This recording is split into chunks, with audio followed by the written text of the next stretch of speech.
Hello friends, आपका स्वागत है हमारे चैनल पर। दोस्तों आज मैं आपसे आर.एस. अग्रवाल का जो चैप्टर चल रहा है चक्रवृद्धि ब्याज, दोस्तों क्वेश्चन नंबर मैं शुरू करने जा रहा हूं। क्वेश्चन नंबर 17 तक हो चुके थे दोस्तों पहले पार्ट में। अब मैं शुरू करना जा रहा हूं क्वेश्चन नंबर 18। ठीक है, क्वेश्चन नंबर 18 में क्या दिया है पहले मैं उसे लिख रहा हूं, आपको बता रहा हूं। दोस्तों ध्यान से देखना, क्वेश्चन नंबर 18 में चक्रवृद्धि ब्याज की किसी दर से, दर नहीं दी है दोस्तों, दर हमें कोई नहीं दी है, तो दर हमें कोई नहीं दे रखी है इन्होंने, कितनी है, रेट ऑफ इंटरेस्ट नहीं दिया है, किसी दर से। और ब्याज कैसा दोस्तों, चक्रवृद्धि ब्याज है। कोई धनराशि 2 वर्ष में, जो धनराशि है कितने समय में दोस्तों, 2 वर्ष में। समय इन्होंने दिया है हमें 2 वर्ष का। ठीक है, 2 वर्ष में 2420 हो जाती है। 2 वर्ष में कितनी हो जाती है दोस्तों, कुल धनराशि कितनी हो जाती है, 2420 रुपए हो जाती है कुल धनराशि। समझ रहे हो, कोई पैसा अगर मैंने किसी को उधार दिया तो चक्रवृद्धि ब्याज की किस दर से 2 वर्ष में वो धनराशि कितनी हो जाती है, 2420 रुपए हो जाती है। और दोस्तों 3 वर्ष में अगर समय कितना हो, अगर समय वो 3 वर्ष के लिए पैसा देता है उधार, कितने के लिए, 3 वर्ष के लिए, तो वो धनराशि दोस्तों 2662 हो जाती है। तो कुल धनराशि कितनी हो जाती है दोस्तों, 2662 हो जाती है। वो धनराशि 2662 रुपए हो जाती है। तो ये पूछ रहा है ब्याज की वार्षिक दर कितनी है, मतलब हमें रेट ऑफ इंटरेस्ट इसमें फाइंड करना है। तो सबसे पहले चलते दोस्तों इस वाले ऊपर वाले पे। ठीक है, इसने क्या दिया, कुल धनराशि। कुल धनराशि मतलब समझ रहे हो, कुल धनराशि का मतलब है जितने पैसे मैंने उधार दिए वो भी, और वापिस जो मिला, ब्याज मिला के, उसे कहते हैं कुल धनराशि। और कुल धनराशि निकालने का जो फॉर्मूला है दोस्तों वो ये होता है, मैं आपके सामने लिख रहा हूं, कई बार लिख दिया। मूलधन, यहां पे क्या लिखते हैं, मूलधन 1+R/100 की पावर n। ये फॉर्मूला है, आपको पता है, इससे कुल धनराशि निकल के आती है, जितना पैसा दिया वो भी और जो ब्याज जुड़ के आया वो भी। ठीक है, तो इस फॉर्मूले में अगर मैं चलता हूं इस फॉर्मूले के हिसाब से, तो कुल धन कितना है, 2420 ये मिला है हमें। मूल मान हमें पता नहीं है कितना पैसा उधार दिया था। मूलधन का भी दोस्तों यहाँ पे हमें पता नहीं है मूलधन कितना था जो दिया था, इसमें भी और इसमें भी, दोनों में हमें मूलधन का नहीं पता। तो मूलधन मान लेते हैं x रुपए दिए थे, 1+R कितने % पे दिए ये भी हमने नहीं पता, पर कितने समय के लिए दिए थे, पहले दिए थे 2 साल के लिए। कितने साल के लिए, 2 साल के लिए दिए थे। ये इक्वेशन नंबर फर्स्ट बन गई आपकी, क्लियर। फिर दोस्तों दूसरे पे चलते हैं, तो दूसरी बार कुल धन कितना वापस मिला है, 2662 रुपए। ठीक है, पैसा वही था जो पहले दिया था, x रुपए पहले दिए थे, दोबारा भी दोस्तों x रुपए ही दिए है। ठीक है, और क्या है, 1+R, R कितना है वो भी हमें दिया नहीं है, /100 की पावर 2। कितने साल के लिए दिया, इस बार 3 साल के लिए दिया है। क्लियर। अब यहां से देखो दोस्तों, कांड यहां पे हो जाता है इस क्वेश्चन का। यहां तक तो मैंने सिर्फ क्वेश्चन में वैल्यूज पुट करी है। ये जो पावर 2 है दोस्तों, बेसिक में मैंने बताया था आपको, घात वाले में। दोस्तों मैं फिर से बता रहा हूं, अगर आपने मेरे बेसिक की लिस्ट नहीं देखी है, गणित की शुरुआत करते हैं 0 से, उसे देख लेना दोस्तों, मेरी ये बात मान लेना, आपको बहुत ज्यादा बेनिफिट हो जाएगा। ठीक है, ये ऊपर स्क्वायर हो गया। यहाँ पे 3 को मैं कैसे लिख सकता हूँ, क्योंकि 3 साल के लिए है, तो इसे मैंने ऐसे तोड़ के लिख दिया 2 बार। ठीक है, 2 साल यहाँ पे और 1 साल यहाँ पे, चाहे यहाँ पे 1 लिखो या मत लिखो, हमेशा ऑलरेडी रहता है बाय डिफॉल्ट, 1 रहता ही रहता है। ठीक है, तो 2 और 1 कितने हो गए दोस्तों, 3। इससे आप ऐसे भी लिख सकते हो। और देखो दोस्तों, अगर ध्यान से देखोगे तो इस पूरे की वैल्यू, इस पूरे की जो वैल्यू है, ये देखो ऊपर है ना, ये x, ये रहा x, 1+R/100, ये रहा पावर 2। तो इस पूरे की वैल्यू किसके बराबर है, अगर आप देखें तो 2420 रुपए के बराबर है। तो मैं यहाँ पे क्या लिख सकता हूँ, 2662 तो जो था ही, और इस पूरे की जगह मैं क्या लिख सकता हूँ, यहाँ पे 2420 रुपए मैं यहाँ पे लिख सकता हूँ। और जो ये बचा है 1+R/100, इसे एज इट इज ऐसा का ऐसे ही यहाँ पे लिख देंगे। और आपको पता है दोस्तों मैथ्स का रूल है, जो संख्या मल्टीप्लाई में होती है वो नीचे किस में आ जाती है दोस्तों, डिवाइड में आ जाती है ना। ये संख्या यहाँ पे गुना है, जहां पे कोई साइन नहीं होता वहां पे गुना का निशान होता है। कभी आप सोचे कोई साइन नहीं है यहाँ पे, गुना में कैसे, इसकी चाहे अंदर ब्रैकेट में गुना कर लो, चाहे से गुना वाली संख्या को दूसरी तरफ भाग में लिया और नीचे दूसरी तरफ, तो भी कोई बात नहीं होगी। तो यहाँ पे हम लिखेंगे 2662 अपॉन ये 2420, क्या लिखेंगे 2420 ऐसे लिखेंगे। और इधर कितना है 1 प्लस आर अपॉन 100, कितना है 1 प्लस आर अपॉन 100, यहाँ पे ऐसा ही है तो उसे ऐसा का ऐसा ही यहाँ पे मैंने लिख दिया दोस्तों। क्लियर। ऊपर भी दोस्तों हम 2 से डिवाइड कर सकते हैं, नीचे भी 2 से डिवाइड कर सकते हैं, ताकि छोटा हो जाए तो छोटा कर लेते हैं। मैथ्स का रूल है दोस्तों, अगर किसी संख्या से हम ऊपर डिवाइड करते हैं तो हमें नीचे भी उसी संख्या से डिवाइड करना पड़ेगा। तो 2 एकम 2, 2 तिया 6, 2 तिया 6, 2 एकम 2, 2 एकम 2, 2 दूनी 4, 2 एकम 2, 2 0 0, ये कट गया पूरा। इधर आप दोस्तों इसका एलसीएम ले सकते हैं, यहाँ पे 1331 जैसा था ऐसे लिखेंगे, नीचे 1210 लिखेंगे। 100 एकम 100, 100 में आर जोड़ेंगे 100 प्लस आर हो जाएगा, नीचे 100 है तो 100 लिखेंगे ऐसे ऐसे, ठीक है दोस्तों। ये 100 यहाँ डिवाइड में है तो ऊपर मल्टीप्लाई में भी जाएगा, ऊपर किस में जाएगा मल्टीप्लाई में। पर मल्टीप्लाई में पहुंचाने से पहले मैं आपसे एक बात बता रहा हूं, यहाँ पे ध्यान से समझना। ये जो 1331 है, अगर मैं 11 को 3 बार गुना करता हूं तो 1331 आता है। अब आप सोचेंगे सर आपको कैसे पता 11 को 3 बार गुना करने, तो दोस्तों हमारा काम ही है, मैथ्स का ही काम है, पूरे दिन मैथ्स में ही रहते हैं। तो आप करके देख लेना, 11 की क्यूब होता है 1331, ठीक है। तो 1331 को मैं कैसे लिखूंगा, 11 गुना 11 गुना 11 भी लिख सकता हूं, और आप चाहे तो दोस्तों नीचे वाले से ऊपर वाले को डिवाइड भी कर सकते हैं, आपकी मर्जी है, आपके ऊपर है, जैसा आप चाहे तो इजी करने के लिए। मैं ज्यादा कैलकुलेशन ना हो इसलिए कर रहा हूं। और दोस्तों इस 0 से ये 0 कट जाएगी, क्यों कट जाएगी ये भी मैं बता दूं आपसे, क्योंकि ये 100 है नीचे डिवाइड में, ऊपर किस में जाएगा, यहाँ पे जाएगा मल्टीप्लाई में, और जब 100 ऊपर गुना में आएगा तो 0 से 0 कट जाएगी, है ना। नीचे 121 है दोस्तों, 121 को आप लिख सकते हैं 11 गुना 11, आपको पता ही होगा 11 11 121 होते हैं, तो ये हो गया, ठीक है। यहाँ पे क्या लिखेंगे अपन 100 प्लस आर, और नीचे 10 था तो 10 ऐसे ही रहने तो जैसे था, ठीक। ये 11 से ये 11 कैंसिल हो गया, ये 11 से ये 11 कैंसिल हो गया। 10 डिवाइड में है तो 10 के ऊपर 11 में दोस्तों जाके क्या होगी, गुना हो जाएगी। 11 धाम 110, 11 धाम कितने होते हैं दोस्तों 110 होते हैं, और ये 100 प्लस का है तो इधर जाके किसका हो जाएगा दूसरी तरफ। मैंने बताया था जो संख्या प्लस में होती है बराबर के दूसरी तरफ आके वो माइनस की हो जाती है। इधर क्या बचेगा दोस्तों, इधर सिर्फ आर बचेगा।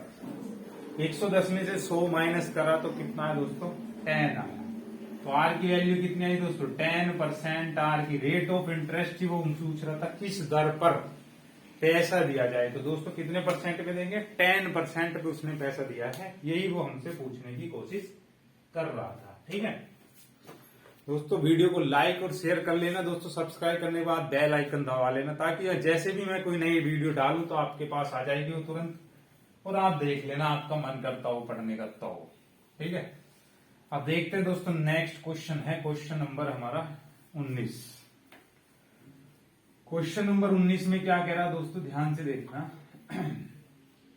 क्वेश्चन नंबर 19 में दिया है ये, 19 में क्या कह रहा है देखो, क्वेश्चन नंबर 19 में दिया है किसी धन पर 2 वर्ष का चक्रवृद्धि ब्याज। अब देखना 19 को समझना मैं कैसे कर रहा हूं, थोड़ा सा अलग क्वेश्चन है पर अच्छा क्वेश्चन।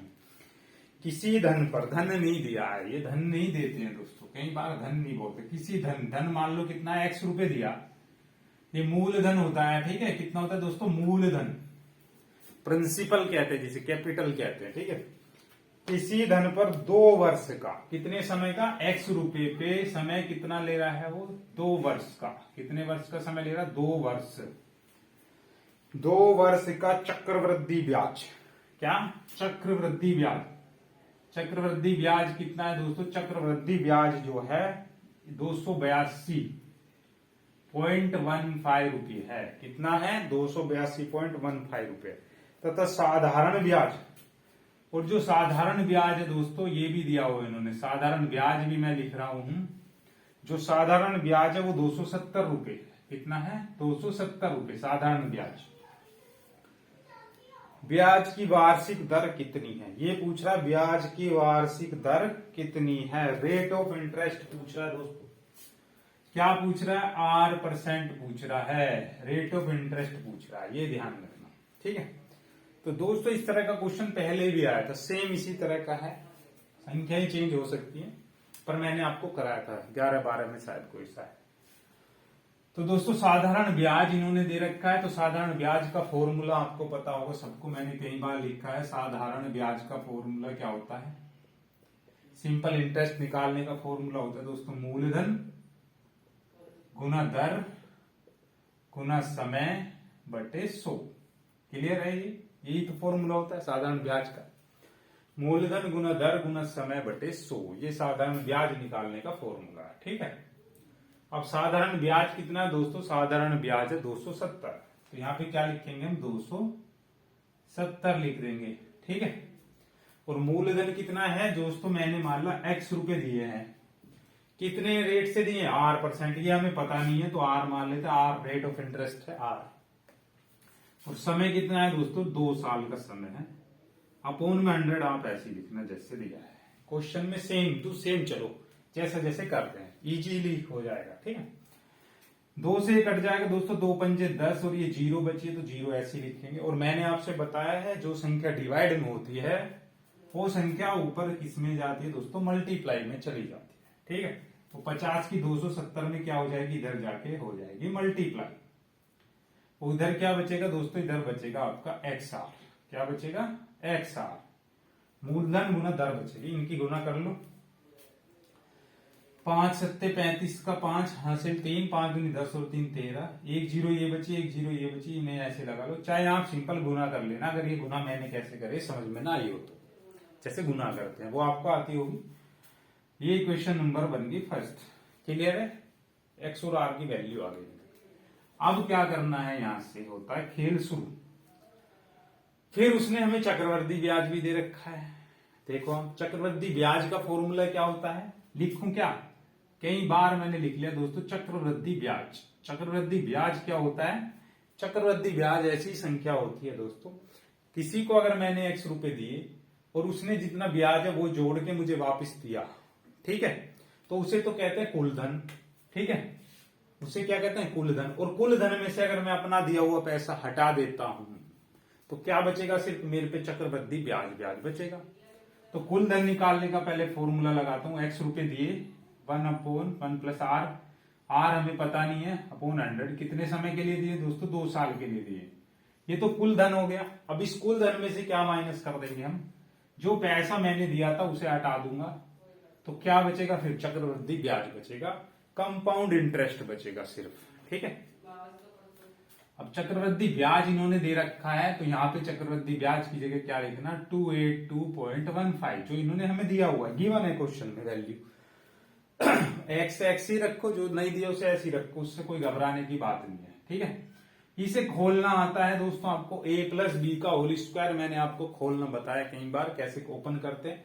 ये a मान लो, ये b मान लो, और ऊपर स्क्वायर लगाया, तो a प्लस बी का होल स्क्वायर कैसे खोला जाता है दोस्तों, मैं यहाँ पे लिख रहा हूँ, आपको नहीं पता तो, पर सिंप्लीफिकेशन का जो चैप्टर मैंने पढ़ाया था दोस्तों, उसमें पूरा डिटेल से मैंने बताया a प्लस बी का होल स्क्वायर कैसे खोलते हैं। तो कैसे खोलते हैं दोस्तों, a square plus B square plus 2ab, ऐसे ये खोला जाता है। क्लियर। तो इसमें a की जगह यहाँ पे क्या संख्या आ रही है, अगर यहां से इसे कंपेयर करोगे, आप ऐसे लिखोगे a प्लस बी का होल स्क्वायर से कंपेयर, तो a की जगह तो 1 आ रहा है, b की जगह ये आ रहा है। समझ गए। अब इसे खोल देते हैं, यहाँ पे इस फॉर्मूले को ओपन कर देते, तो पहले वाले का स्क्वायर, फर्स्ट टर्म का स्क्वायर, 1 का स्क्वायर तो 1 ही होता है, फिर दूसरी टर्म का स्क्वायर करते तो r स्क्वायर हो जाएगा, और 100 का स्क्वायर क्या होता है दोस्तों, 10,000 हो जाएगा। 100 के पीछे 2 जीरो और लग जाएंगे, या 100 की 100 में गुना करते तो 10,000 होता है। पहले का स्क्वायर जमा दूसरे का स्क्वायर, फिर प्लस दोनों की मल्टीप्लाई, फिर क्या करते हैं दोस्तों, दोनों की मल्टीप्लाई करते हैं। एक की किस में मल्टीप्लाई करेंगे, r/100 में, और दोनों की मल्टीप्लाई करने के बाद मैंने a और b की मल्टीप्लाई कर दी, फिर उसमें 2 से भी मल्टीप्लाई किया जाता है। ये फॉर्मूला कह रहा, मैं नहीं कह रहा, फॉर्मूला यही है ये। तो आर एकम आर हो जाएगा और आर की 2 में गुना करेंगे तो 2r कितना हो जाएगा 2r/100 हो जाएगा। ठीक है, तो यहाँ पे आप चाहो तो 2r/100 लिख सकते हो। क्यों लिखा वो मैंने आपको डिटेल में बता दिया, और ये वाला जो x था उसे मैंने एज इट इज नीचे उतार दिया है। ठीक है, अब क्या करते हैं दोस्तों, इन्हें आगे क्या करना है, इसे सोल्व कर देते हैं। सोल्व कैसे करेंगे, देखो 282.15, ये जो x बाहर है ब्रैकेट के, अगर कोई संख्या दोस्तों, मैंने आपको गुना कैसे करते हैं बेसिक के पूरे चैप्टर में बताया है। अगर ब्रैकेट के बाहर कोई संख्या हो तो उस संख्या की ब्रैकेट के अंदर जितनी भी संख्याएं होती है सभी में मल्टीप्लाई करनी पड़ती है हमको। तो पहले x की गुना 1 में करेंगे, फिर x की गुना यहाँ पे करेंगे, फिर x की गुना यहाँ पे करेंगे। पर यहाँ पे देखो दोस्तों, ऊपर 2 से ये 10 कट जाएगा, 2 पंजे 10, तो कितना हो जाएगा r/50 भी हम लिख सकते हैं, r/50। तो पहले अब x की गुना अंदर कर देते हैं ब्रैकेट के, इसमें नहीं होगी क्योंकि ये माइनस में, ब्रैकेट के अंदर ही है सिर्फ इसकी गुना। तो x की 1 में गुना करेंगे तो कितना हो जाएगा, x से कम x हो जाएगा। फिर x की इसमें गुना करेंगे तो क्या हो जाएगा, x r²/10,000 हो जाएगा। क्लियर है। फिर दोस्तों x की गुना r में करेंगे तो कितना हो जाएगा, x r/50 हो जाएगा। और ये माइनस का x दोस्तों जो शुरू से ही चला आ रहा है वो ऐसा का ऐसे ही मैंने लिख दिया। अगर आप दोस्तों यहाँ पे ध्यान से देखेंगे, एक x प्लस का है और एक x है माइनस का, तो एक प्लस के x से माइनस का x दोस्तों कैंसिल हो जाएगा ऐसे। यहाँ क्या बचेगा दोस्तों, यहाँ बचेगा सिर्फ 282.15। ठीक है, और दोस्तों हमें क्या पता है, यहां से हमने इक्वेशन फर्स्ट में एक्स आर की वैल्यू पहले निकाली थी, कितनी आई थी, 13500 आई थी। तो यहां पे भी हम दोस्तों वही काम करेंगे। इस एक्स आर को मैं ऐसे लिखूंगा, देखो एक्स आर स्क्वायर का मतलब क्या होता है दोस्तों, आपको पता होगा, आर गुना आर होता है ना। तो इस स्क्वायर को मैं खोल के लिख रहा हूं यहाँ पे 2 बार, ऐसे एक्स आर गुना आर स्क्वायर, ये है ना, सोल्व करना है तो इसलिए मैंने इसे खोल के लिखा। क्योंकि मुझे एक्स आर की वैल्यू पता है तो मैं इसे एक्स आर बना के लिख रहा हूं ताकि मैं एक्स आर की वैल्यू यहाँ पे लिख सकूं। और यहाँ पे नीचे कितना दोस्तों 10,000 है ना, कितना है 10,000 है। और आपको पता है दोस्तों एक्स आर की वैल्यू कितनी है 13500, तो यहाँ पे भी मैं लिख सकता हूं इस एक्स आर की जगह 13500, और इस एक्स आर की जगह भी मैं क्या लिख सकता हूं दोस्तों 13500 लिख सकता हूं कि नहीं लिख सकता हूं, क्योंकि एक्स आर की वैल्यू मुझे पता है। ये 2 जीरो से ये 2 जीरो कैंसिल हो जाएंगे दोस्तों, ये 13,500 इधर प्लस का, इधर जाके किसका हो जाएगा, ये माइनस का हो जाएगा। 13500 जो है इधर जाके किसका हो जाएगा दोस्तों, ये माइनस का हो जाएगा। नीचे इसके क्या बचा हुआ है, इसके नीचे 50 भी है, मैं भूल गया था, गलत होने वाला था, अभी बच गया। ठीक है, ये 50 में नीचे देखा नहीं है, 0 से 0 कैंसिल हो गया। अब 5 से जो है 135 को माइनस डिवाइड कर दो, 5 दूनी हो गए 10, 3 बचे, 5 सत्ते 35, ये 0 बचा 270। एक्स तो कट गया था पहले, 270 बचा। ठीक है, 50 से डिवाइड करने पे कितना बचा 270। अब 270 प्लस का है, इधर जाकर किसका हो जाएगा, ये माइनस का हो जाएगा। तो इस 270 को दोस्तों 282.15 में से 270 को क्या कर देंगे, हम माइनस कर देंगे। और इधर क्या बचेगा 135 आर बचेगा, और नीचे क्या बचा है आपका 100 बचा हुआ। पहले माइनस कर देते हैं, 5 ऐसे ही रहेगा, पॉइंट लगा के रखना पड़ता है दोस्तों। माइनस अगर नहीं आता है तो समझ लेना, इकाई के नीचे इकाई का अंक, दहाई के नीचे दहाई का, सैकड़ा के नीचे सैकड़ा, और पॉइंट नहीं है हमारे पास तो पॉइंट के बाद 0 लगा लेते हैं ऐसे। ठीक है, 1 आ गया यहाँ पे 0.2 सीधा, 8 में से 7 गए 1, ये आया। और इधर ये बच रहा था, ये ऊपर किस में जाएगा, यहाँ पे गुना में, घटाने के बाद ये बचा। फिर इधर मैं 100 नहीं लिखूंगा, इस 100 को सीधा यहाँ पे मल्टीप्लाई कर रहा हूं ऐसे। इधर क्या बचा 135 आर, जो डिवाइड में होता है ऊपर गुना में आ गया, 100 यहाँ पे मल्टीप्लाई में आ गया। और 100 से गुना करते कैसे हैं, बेसिक के भाग 1 में ही बताया दोस्तों 100 से कैसे गुना करते हैं। 100 से गुना करने का मतलब है 100 में 2 जीरो हैं, 100 में 2 जीरो हैं, तो पॉइंट 2 डिजिट इधर खिसक जाता है, चाहे आप गुना कर लेना। ठीक है, गुना करना दोस्तों मैंने बताया है, अगर मैं फिर से कह रहा हूं, अगर आपने बेसिक पार्ट नहीं देखा तो देख लेना दोस्तों। पॉइंट इधर खिसक जाएगा 2 डिजिट, कितने डिजिट 2 डिजिट, 100 से गुना करते ये आएगा 1215, और पॉइंट यहाँ पे लगेगा, क्योंकि यहाँ पे था 2 जीरो से गुना करिए तो 2 अंक इधर को खिसकेगा, मल्टीप्लाई में पॉइंट इधर को खिसकेगा और डिवाइड में पॉइंट इधर को खिसकेगा। अगर 1000 से डिवाइड करें 100 से तो पॉइंट इधर आ जाता है ना। ये देख लेना, मैंने कई बार 135 दोस्तों नीचे आ जाएगा यहाँ पे, क्योंकि जो संख्या गुना में होती है वो नीचे भाग में आ जाती है। और यहां से हम किसकी वैल्यू निकाल लेंगे दोस्तों, आर की वैल्यू यहां से निकाल लेंगे। किसकी वैल्यू निकाल लेंगे, आर की। तो देखो पहले तो 5 से डिवाइड हो रहा है, 5 3 दूनी 10, 3 बचे, 5 7 35 हो गया, 5 से ऊपर कर दो, 5 दूनी 10, 2 बचे, 5 दूनी 10 हो गया, 2 बचे, 5 चौक 20 और 5 दिया 15, कितना आ गया 243 और नीचे आ गया 27। हम 9 से दोस्तों डिवाइड हो जाएगा, 4 3 7 तो 9 दिया 27 हो गया, 9 से ऊपर भी डिवाइड हो जाएगा, 9 दूनी 18, कितने बचे दोस्तों 6, 63 हो गया, 9 7 63, नीचे कितना बचा दोस्तों 3 बच रहा है, 3 9 27। तो आर की वैल्यू कितनी निकल के आई दोस्तों 9। बस थोड़ी कैलकुलेशन है और कैलकुलेशन मैंने आपको पूरी डिटेल में बताई है। जल्दबाजी में मैथ नहीं सीखा जाता है दोस्तों, मैथ एक एक पॉइंट को पकड़ के चलते हैं और जब उस पर प्रैक्टिस हो जाती है हमारी, फिर वो अपने आप तेजी से होने लग जाता है। ठीक है, एक एक चीज मैंने आपको बताई है। क्वेश्चन नंबर 19 में क्या है दोस्तों, वीडियो को बैक करके देख लेना अगर अच्छे से आपको फिर से करना है। सेम प्रोसेस है, एक एक चीज क्लियर होनी चाहिए आपको। अब नेक्स्ट चलता हूं मैं क्वेश्चन नंबर 20 पे। क्वेश्चन नंबर 20 में क्या दिया हुआ देखो। क्वेश्चन नंबर 20 में दिया हुआ ये, इसमें क्या कह रहा है, किसी राशि पर, राशि फिर नहीं दी उसने, किसी को बोल दिया। तो मूलधन कितना मान लेते हैं दोस्तों, मूलधन मान लेते हैं, प्रिंसिपल जो हम मान लेते हैं x रुपए, कितना है x रुपए, ठीक है। पर 8% वार्षिक चक्रवृद्धि ब्याज, आर दे दिया दोस्तों, आर कितना है 8% है, 8% वार्षिक चक्रवृद्धि ब्याज की दर से, कितना वार्षिक चक्रवृद्धि ब्याज की दर से, प्रथम वर्ष का ब्याज 48 रुपए है। प्रथम वर्ष का ब्याज दिया दोस्तों, प्रथम वर्ष का ब्याज दिया है, प्रथम वर्ष का ब्याज कितना दिया है 48 रुपए दिया हुआ है।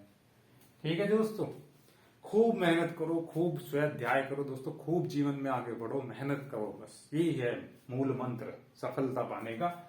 प्रथम वर्ष का ब्याज है 48 रुपए, ठीक है। तो दूसरे वर्ष का ब्याज क्या होगा पूछ रहा है दोस्तों, दूसरे वर्ष का ब्याज क्या होगा, क्या पूछ रहा है दोस्तों, दूसरे वर्ष का ब्याज क्या होगा। और ये जो प्रथम वर्ष का चक्रवृद्धि ब्याज दिया हुआ है, कौन सा चक्रवृद्धि ब्याज, कंपाउंड इंटरेस्ट है 48। तो मैं आपको बता दूं दोस्तों, पहले वर्ष का कोई चक्रवृद्धि ब्याज नहीं होता, क्योंकि चक्रवृद्धि ब्याज क्या होता है मैंने शुरू में ही बताया था इस चैप्टर के, जब ब्याज के ऊपर हमें ब्याज मिलता है उसे कहते हैं चक्रवृद्धि ब्याज। तो ब्याज कब मिलता है 1 साल के बाद, उस ब्याज पे जब दोबारा पैसे लगेंगे तभी तो ब्याज मिलेगा। ये तो पहले वर्ष का इन्होंने चक्रवृद्धि ब्याज बोल दिया, पहले वर्ष का चक्रवृद्धि ब्याज, ये कंफ्यूज करने के लिए बोला है। पहले वर्ष का चक्रवृद्धि ब्याज बोलो चाहे पहले वर्ष का साधारण ब्याज बोलो, दोनों बात एक ही है, क्योंकि पहले वर्ष में कोई भी दोबारा से ब्याज के ऊपर ब्याज नहीं मिलेगा हमें। पहले वर्ष तो ब्याज निकालेंगे, जितना ब्याज आएगा वो मूलधन में जुड़ेगा, फिर उसके ऊपर लगेगा इंटरेस्ट, उसे कहते हैं दोस्तों चक्रवृद्धि ब्याज। जब ब्याज के ऊपर भी हमें ब्याज मिलना शुरू हो जाए, इंटरेस्ट जो आए उस पर भी इंटरेस्ट मिलना जाए, उसे चक्रवृद्धि ब्याज। वो पहले वर्ष का चक्रवृद्धि ब्याज 48 है, चाहे पहले वर्ष का ब्याज बोल दो 48, ठीक है, दोनों बात एक ही है। चाहे आप उस फॉर्मूले से निकालो चाहे इस फॉर्मूले से निकालो, एक ही बात है। तो ब्याज के फॉर्मूले से निकालते हैं, पहले वर्ष का ब्याज 48 है, तो मूलधन x रुपए था, पहले वर्ष का ही तो निकाल लें, चाहे इसमें हमें चक्रवृद्धि ब्याज के लगाने की कोई जरूरत नहीं है। तो x rate of interest R, मूलधन गुना दर गुना समय 1 साल पहले वाले साल का बटे 100। इस फॉर्मूले से हम पहले क्या निकाल लेंगे, मूलधन निकाल लेंगे कि कितना पैसा हमने उधार दिया।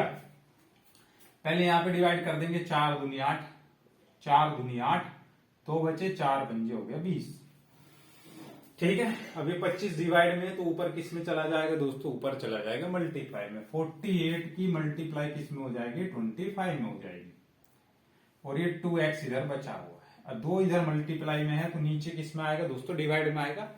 जब ये 2 डिवाइड में आएगा तो 48 डिवाइड कर सकते हैं, 2 दूनी 4, 2 चौक 8, 25 चौका 100 की 0 हासिल लगे 10, 25 दूनी 50 और 10 हो गए 60। तो जो पैसा दिया वो कितना दिया दोस्तों, 600 रुपए। मूलधन हमारा निकल गया, 600 रुपए दिए थे। अब दूसरे वर्ष का पूछ रहा है।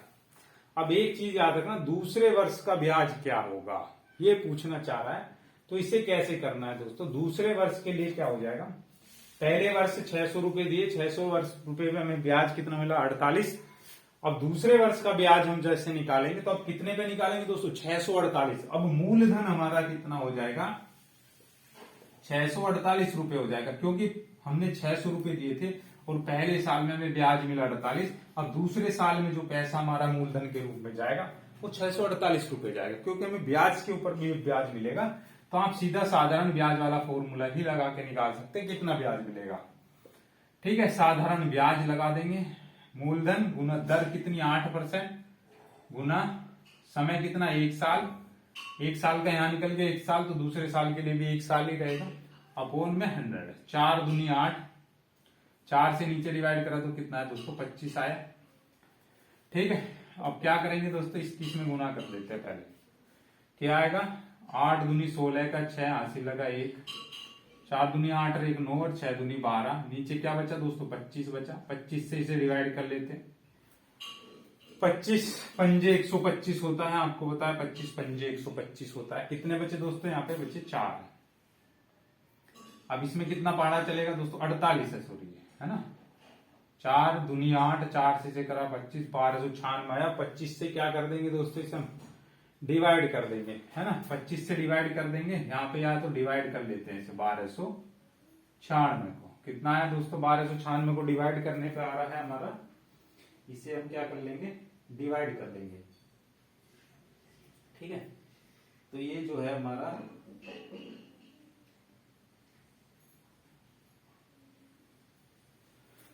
25 कितना चलेगा दोस्तों, 25 6 पंजे 125 हो गए, है ना। कितना बचा दोस्तों, 4 बचा, 6 नीचे उतार लिया। ठीक है, तो कितना चला, 25 से कम 25। कितने बचे दोस्तों आगे, आगे कितने बच गए, आगे बच गए दोस्तों 6 में से 5 गए, 4 में से 2 गए, 2 21 बचे। ठीक है, अब क्या करेंगे दोस्तों, पॉइंट लगाएंगे, 0 उतार लेंगे। 25 अट्ठे कितने हो गए, 200 हो गए, 10 बचा। पॉइंट लगा हुआ है, 0 फिर निकाले, 25 चौका 100। तो कितना आया दोस्तों, दूसरे वर्ष का जो ब्याज आया है 51.84 रुपए दूसरे वर्ष का ब्याज आ गया निकल के। पहले वर्ष का 48 आया था, फिर 48 रुपए और जुड़ने की वजह से ब्याज बढ़ गया, क्योंकि मुझे 48 रुपए पे भी ब्याज मिल गया 51.84। बी ऑप्शन दोस्तों इसका बिल्कुल सही आंसर है। दोस्तों अगर वीडियो और मेरी मेहनत पसंद आई हो तो इसे लाइक और शेयर जरूर करना। मिलता हूं नेक्स्ट पार्ट में दोस्तों क्वेश्चन नंबर 21 के साथ।